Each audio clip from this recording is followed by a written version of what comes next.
ਦੇਸ਼ ਵਿਦੇਸ਼ ਵਿੱਚ ਬੈਠੇ ਸਾਰੇ ਟੀਵੀ 84 ਦੇ ਦਰਸ਼ਕਾਂ ਨੂੰ ਪਿਆਰ ਭਰੀ ਸਤਿ ਸ੍ਰੀ ਅਕਾਲ। ਮੈਂ ਹਾਂ ਤੁਹਾਡੀ host Gurmeet Sodhi.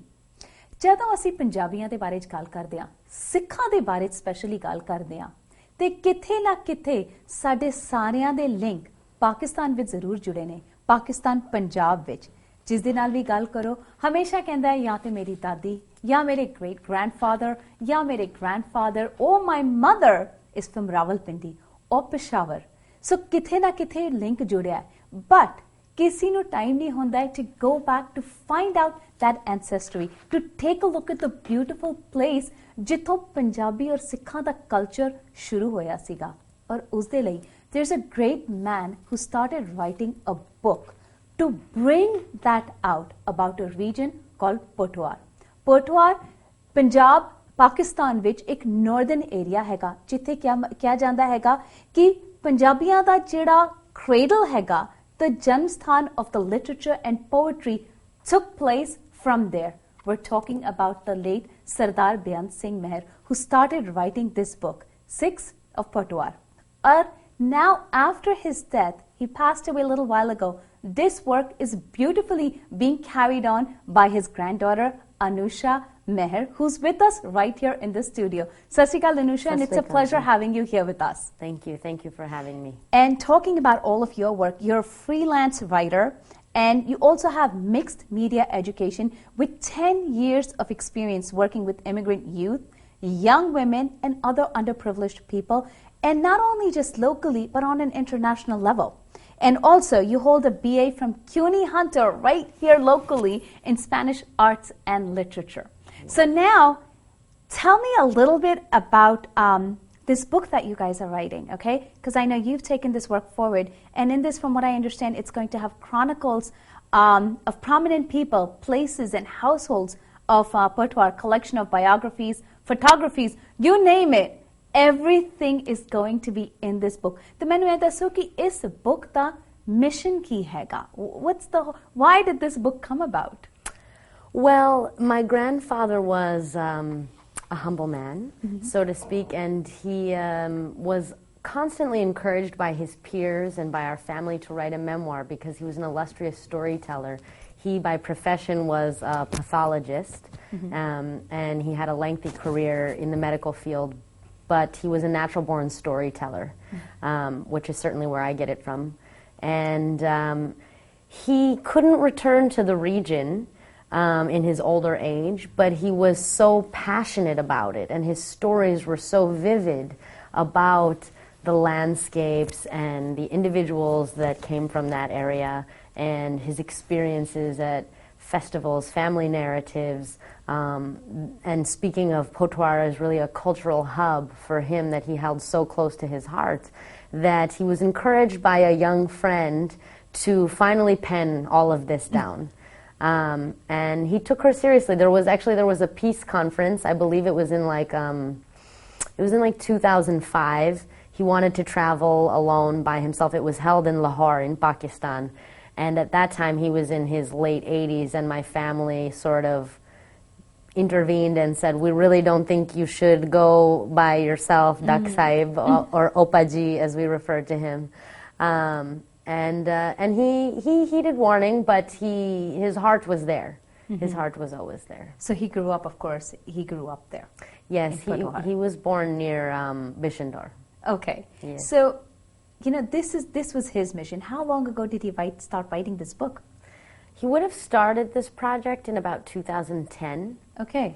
Was when the idea and the seeds were first planted। Then in that moment he started sort of rallying the support of his peers and colleagues and friends and family, and collecting stories to build what would be the backbone of the research for this narrative। And I understand when he decided to do this, there's also a dream team for this book। It's you and a Canadian Pakistani, Laviza Khan, who's also part of this, and he took both of you under his wing, or as his partners in crime, if you want to call it, to write this beautiful book। So how did you get pulled into it? You're so young, let alone being raised. You weren't even born or raised in Pakistan। So what made you and Laviza want to do this? Well, my grandfather and I always shared and we still do share, even after his passing, a very special bond. He certainly instilled in me my awakening to social justice and what that meant in a local context, in an international context, in the diaspora of South Asians in Toronto and New York, and also as just a human being. He was a true humanist. Every time I would meet with him, the first thing he'd say to me is, "Anusha, what are we going to do about all of my oppressed brothers in the world?" And he would go through the Basque and the Muslims and the Sikhs, and he really was very passionate about justice. And that's really something that a footstep that I have followed in. My profession has been dedicated to community organizing and using writing as a tool for empowerment and a platform to leverage voices, not that don't exist. It's never about the voices that don't exist. Our voices and our narratives are strong. It's really about understanding how, where, when, and why we can figure out how to use the platform to make them heard. So he was truly understanding of this. And like I said, we were just most of all really good friends.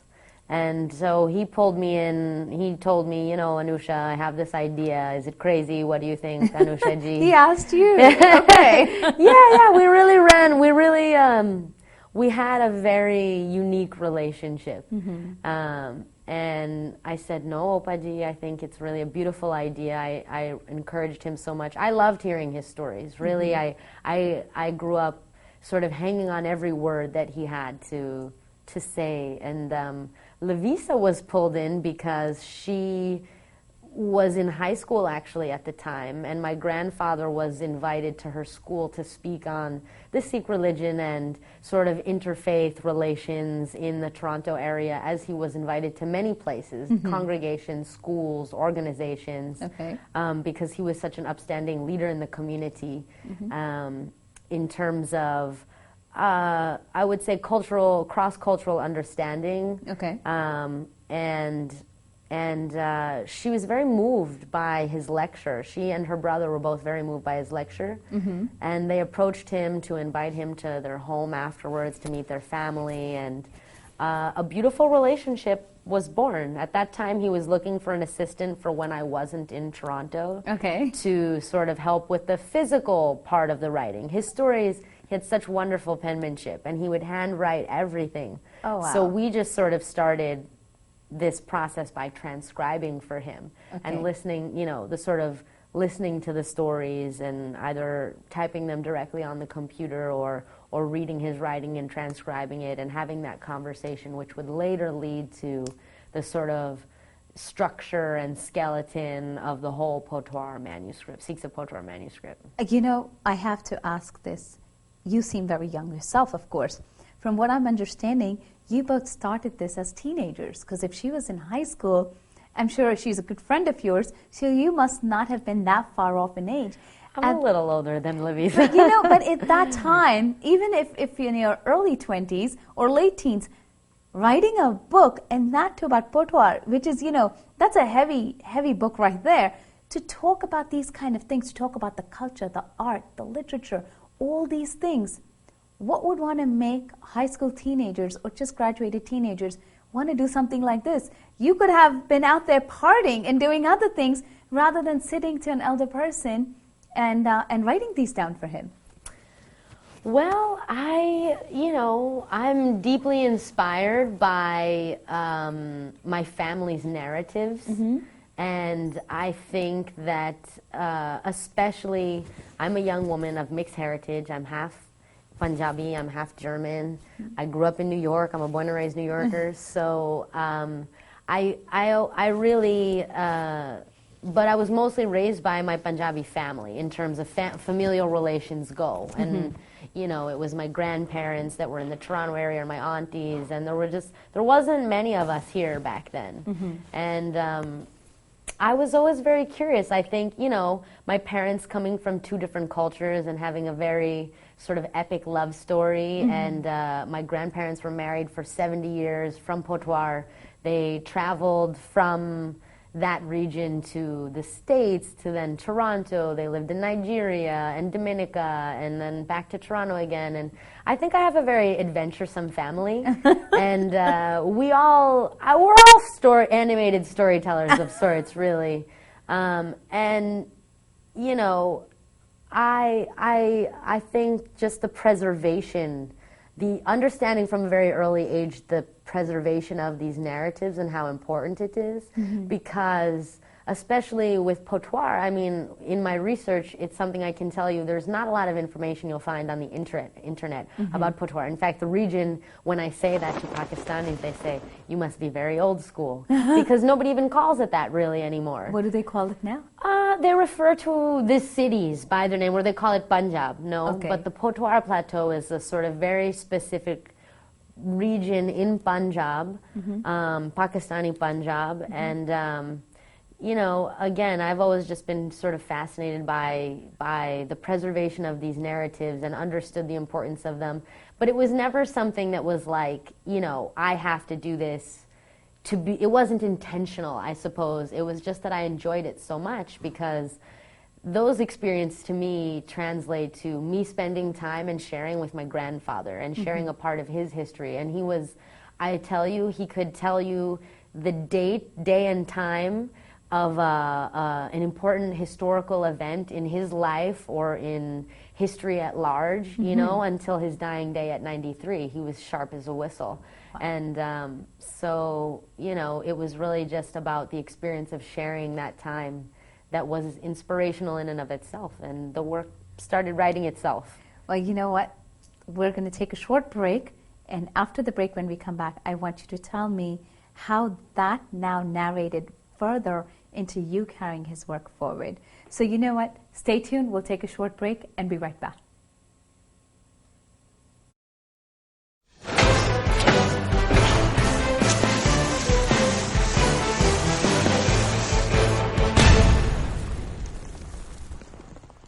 ਇੱਕ ਤੋਂ ਬਾਅਦ ਤੁਹਾਡਾ ਸਵਾਗਤ ਹੈ। ਅੱਜ ਅਸੀਂ ਗੱਲ ਕਰ ਰਹੇ ਹਾਂ ਅਨੁਸ਼ਾ ਮਹਿਰ ਨਾਲ, the granddaughter of late Sardar Beant Singh ਮਹਿਰ, ਜਿਨ੍ਹਾਂ ਨੇ ਬੁੱਕ ਸ਼ੁਰੂ ਕੀਤੀ ਸੀ Sikhs of Pothohar ਦੇ ਬਾਰੇ 'ਚ। ਤੇ Anusha, before the break we were talking about your grandfather's interest in wanting to write this book. So now, after he passed away, you decided to take this book forward. The book was, so to call, put back on the shelf for a long time. And then you and Lavisa decided, you know what, we need to move forward with it.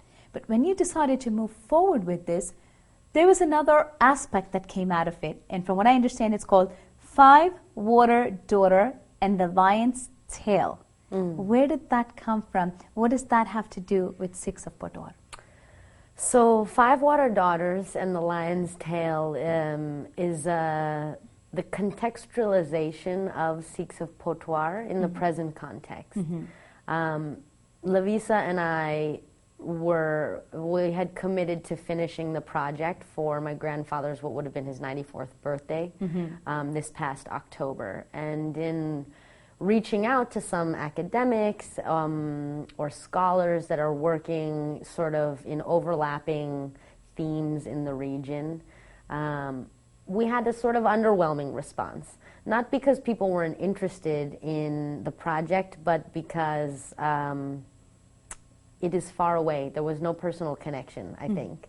And so we became a little frustrated. Okay. And so I called Lavisa up one day and said, hey, Lavisa, what do you think if we just go to Pakistan and we do the photography ourselves? Because mostly it's not around the narrative, it's around the photography that remains, that we need to go collect, that is not, you know, compromising anyone's intellectual property, which we would never want to do on the internet, or that's, you know, really as vibrant as the narrative itself stands. Okay. And we want to do the book justice, so I don't want anything that is subpar, because I know my grandfather wouldn't ever create anything that is subpar.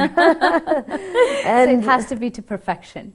Yeah, it has to be to perfection, and I think he would really appreciate and respect that this is how we are finishing it. You know, when we started telling people we were going to Pakistan, their reactions and responses were sort of, Mixed?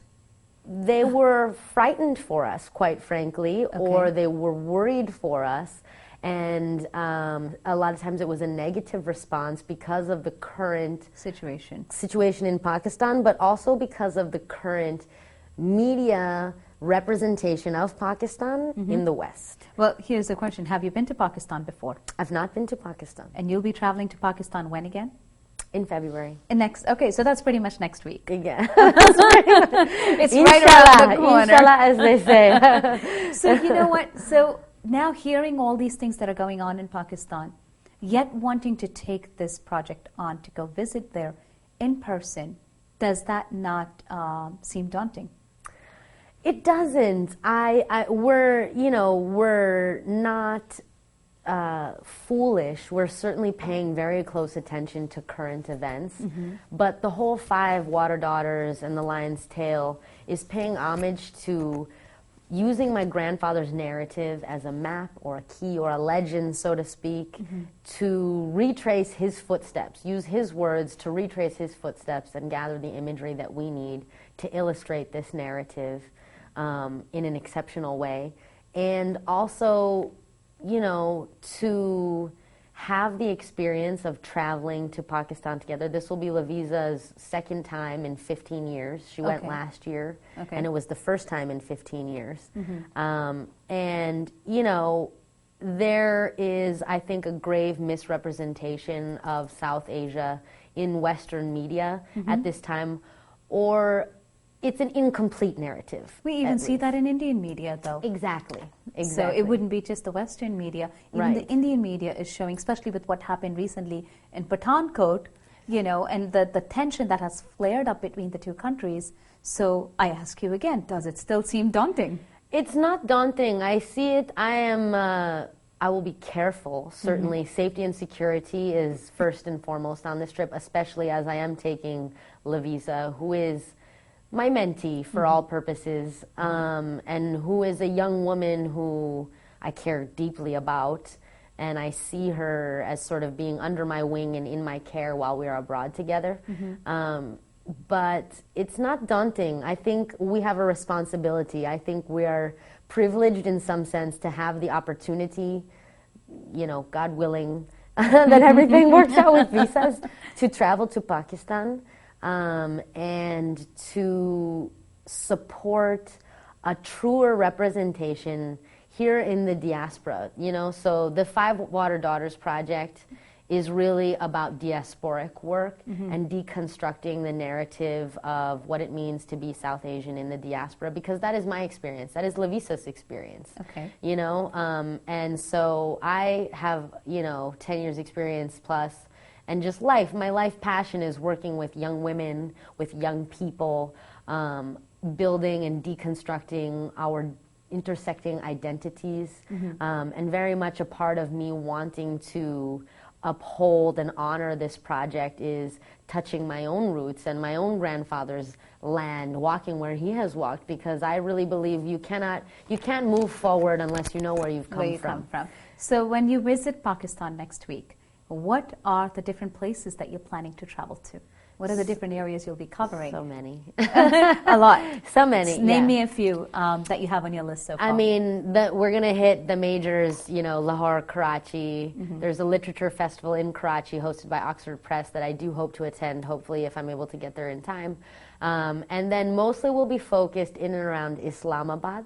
So Jhelum, Taxila, Rawalpindi, Behwal, Haripur is the sort of furthest that from you'll be going. From the mainlands. Exactly, but most Panja Sahib is certainly a sacred site that I can't wait to. From what I understand now, Panja Sahib is the closest to Pothohar.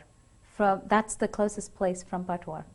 Yeah, well, so Pothohar it's a region. The region, and that's in western. Yeah, in western. And Panja Sahib is the closest to it, and of course, a lot of people go there. Vaisakhi vi jehdi utte manai jandi hai. It's done in a big way. Yes. Still till today. Yes. So, what is it that you, with all the research that you've been doing, what is it that you have found out about Pothohar so far that we don't know or you didn't know that you could share before the book comes out?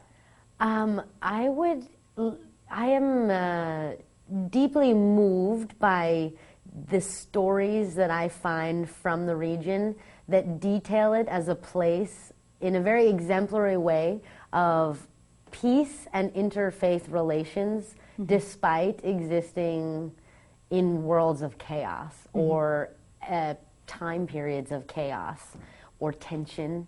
Certainly my grandfather was born in 1920. This is pre-partition Pothohar that he's born in. But he would always consider himself a Pothohari first. Not an Indian, not a Pakistani. Not even a Punjabi. He's Pothohari. He felt so passionately about his land, and he, I think that the people's ability to come together in respect in that region in particular is something that truly is exemplary, and it's something that I look very much forward to discovering on the ground. I love doing interviews and just speaking with the people and being in the street and getting a sense of a place and a culture through the food, the smells, the conversations, and I look forward to understanding that in its depth. Pothohar is an exemplary location in terms of peace and interfaith relations. But you know what? This is definitely going to be, through your book, because we don't get to hear a lot about it. Okay, so I think this is definitely going to be a new discovery for everybody, not just for you when you go to visit it, but when you write it and bring your work forward to people for them to understand what this region is all about, what that culture and tradition is all about. My grandparents were born there. My uncles were born there in Peshawar. So, it's a link, like I said, somewhere, someone you talk to always has a link back to Pakistan. And especially, partition wasn't that long ago.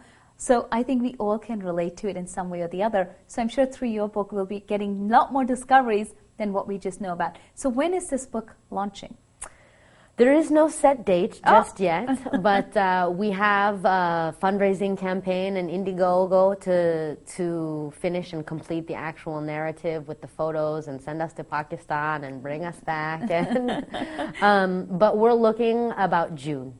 About June 2016? Yes. Okay. Yes. And how is it that people, if somebody wanted to get involved with you with this book, how can people get involved? Because you know what, when you talk about recreating the roots for people to connect with a way, like I know when we were researching Pothohar on the internet, we hardly found anything, maybe one or two photos. Yeah. So if you put that specific word, if you put different cities, it's different. But when you put the region itself, there's not much. So how can people connect with you so they can be a part of this to help you grow with the research or to help you grow with this book?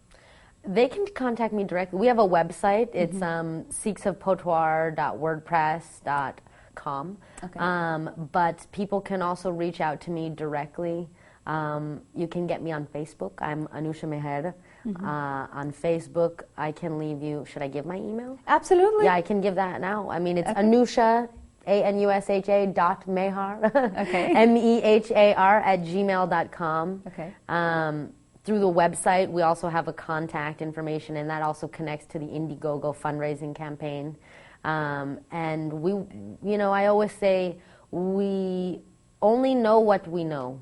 We can't know more. So I know what I know of Pothohari region, and that is limited in that I've never been there. So I look very much forward to meeting people and building with people, and I'm very open to building with folks who have an interest in helping us to facilitate this project and realize my grandfather's dream. You know what, there's something that you said that I have to touch upon, that you have an Indiegogo project to raise funds for this. So I know anytime you take any work upon, be it a small or big, there's always a budget. And whatever our budget is that we think it is, we always exceed it. Somehow things happen and no one ever stays within that budget, be it a household expense or be it a travel trip like this. So if people wanted to, besides Indiegogo, if they wanted to get involved with you in helping you towards your cause, how can they do that? In what way can they do that? Is it just directly through the emails and everything, or is there any other way to do it?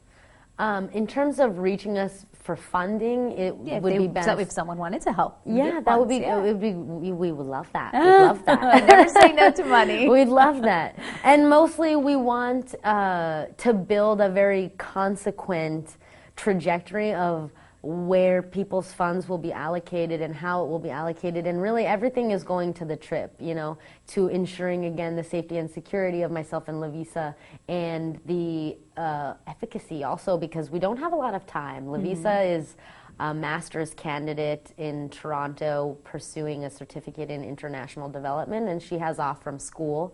So we're taking this trip on, in Toronto, what they call her reading break, like a winter break.